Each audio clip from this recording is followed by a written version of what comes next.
میرا تعلق چناب نگر سے ہے۔ میرا پیدائشی علاقہ جو ہے وہ سرگودا ہے، اور اس وقت جو تعلق میرا چناب نگر سے ہے، اور میرا قادیانی جماعت سے تعلق تھا، اور قادیانیت کے ایز مربی کے طور پہ میں ان کی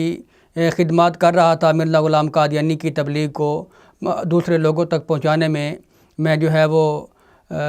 میدان عمل میں کام کر رہا تھا ایز مربی کے طور پہ۔ اور مربی جیسے ہمارے ہاں عالم کی حیثیت رکھتے ہیں مسلمانوں کے ہاں، ایسے قادیانیوں میں ان کے مربیان ہوتے ہیں جو مرزا غلام قادیانی کی تبلیغ کرتے ہیں اور لوگوں کے ایمان میں وساوس پیدا کرتے ہیں۔ 1934 میں قادیانیت جو ہے وہ 1934 میں میرے دادا کے ذریعہ ہمارے خاندان میں آئی، لیکن ہمارے جو آباء و اجداد تھے وہ یہاں کے ہی لوکل رہنے والے تھے، وہ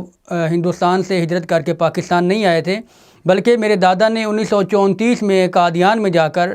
مرزا غلام قادیانی کے بیٹے مرزا بشیر الدین محمود، جو اس وقت قادیانی جماعت کا دوسرا خلیفہ تھا، اس کے ہاتھ کے اوپر قادیانیت کو قبول کیا، اور یوں ہمارے خاندان میں یہ قادیانیت جو چلی، اور ہم نے جب آنکھ کھولی تو ہم نے ہی یہ قادیانی گھرانے میں آنکھ کھولی۔ میرے ماں باپ نے میرے پیدا ہونے سے پہلے قادیانی جماعت کے لیے مجھے وقف کر رکھا تھا، اور وقف جو ہے یہ وقف کا سلسلہ، یہ قادیانی جماعت میں جو وقف ہوتے ہیں یہ ان کی ساری زندگی جو ہے وہ قادیانیت کی تبلیغ میں گزرتی ہے۔ ان کا جو مالی معاشی نظام ہوتا ہے، اہلی نظام، جو ان کے لین دین کے معاملات ہوتے ہیں، یہ سارے قادیانی جو ان کے دفاتر ہیں، جو ان کا فنڈ ریزنگ سسٹم ہے، اس کے تحت چلتا ہے۔ جو مربی ہوتا ہے وہ 24 گھنٹے قادیانی جماعت کی تبلیغ کے لیے وقف ہوتا ہے، اور وہ دنیا کا کوئی اور کام نہیں کر سکتا، اس نے صرف اور صرف قادیانی جماعت کی تبلیغ کرنی ہے مختلف مذاہب میں۔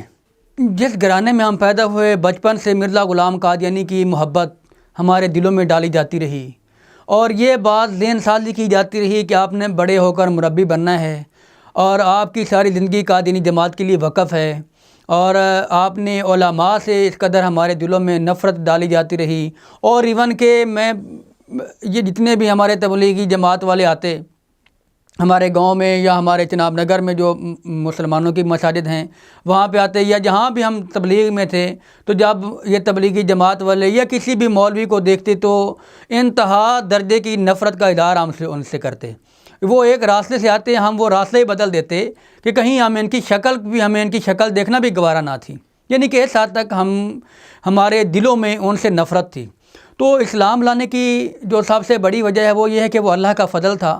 اگر اللہ کا فضل و احسان نہ ہوتا تو ہم یقیناً ہدایت پالے والے نہ تھے۔